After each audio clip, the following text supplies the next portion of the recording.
Ross Thomson. Thank you very much, Chair. And in relation to some of the comments that they made round about language, I would just gently point out I have sat in the Scottish Parliament, I have raised questions of ministers and literally had the words Westminster and Tory spat back at me. So I think that everyone should be reflecting on language that's used. And in that vein, I would say that I wrote to a constituent, wrote on behalf of a constituent to Fergus Ewing just recently, because my constituent had been advised by Digital Scotland that his address was too far from the nearest upgraded cabinet to receive any high-speed internet. In the letter I received from the Cabinet Secretary, I got the usual grievance, I'm afraid, and to quote the letter, it says, "I must again point out that despite responsibility for investing in and supporting broadband infrastructure being reserved to Westminster, the UK Government's contribution to this substantial investment is a mere £20.99 million, just 3.5% of the £600 million total investment, and encouraging my colleagues at Westminster to make a more substantial contribution." I would ask the Secretary of State, how would you respond to that letter to enable me to get back to my constituent? And can you confirm that the £21 million was actually intended for phase 2?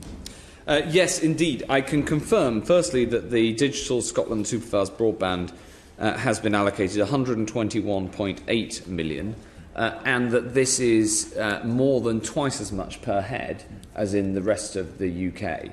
I would also like to clear up this point about jurisdiction, which is where we started, because when I talk about broadband in Scotland, I frequently on Twitter have anonymous bots or anonymous accounts anyway attacking me saying but it's a reserved matter.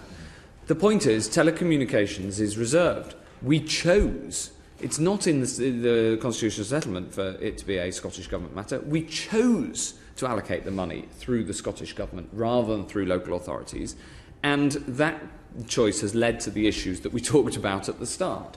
And so it's a frustration, and that's why, because it's a reserve matter, we can do it differently in the future, so that hopefully we can deliver better for the people of Scotland. Absolutely. Further, would you be able to confirm, Secretary of State, that the Scottish Government did not secure 95% superfast coverage by the end of 2017? Still hasn't done that, and you share the concerns of my constituents, just like the case that I raised, that this is an ongoing frustration that should be resolved as soon as possible? Yeah, I can confirm that Scotland does not, as of today, have 95% superfast coverage. It has 93.66% according to Think Broadband, which are the independent statistics that we go by. And can you confirm, Secretary of State, that the USO will be UK-wide? And I ask this because Fergus Ewing, the Cabinet Secretary in the Scottish Government, is claiming that the UK Government is under-investing in reaching the final 5% on the basis of R100.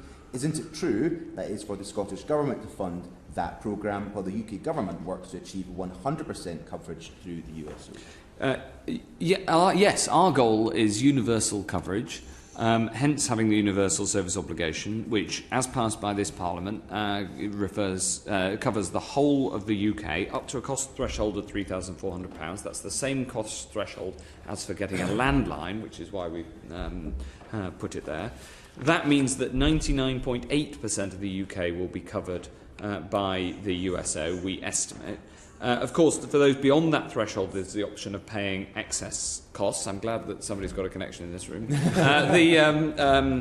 Above that, there's the option of paying the excess costs to get a subscription, or to using a satellite broadband provider that we talked about. This is for the 0.2% who are above the cost threshold. But the overall point is we care very much about making sure everybody across the UK can get a decent connection. Thank you very much, Secretary.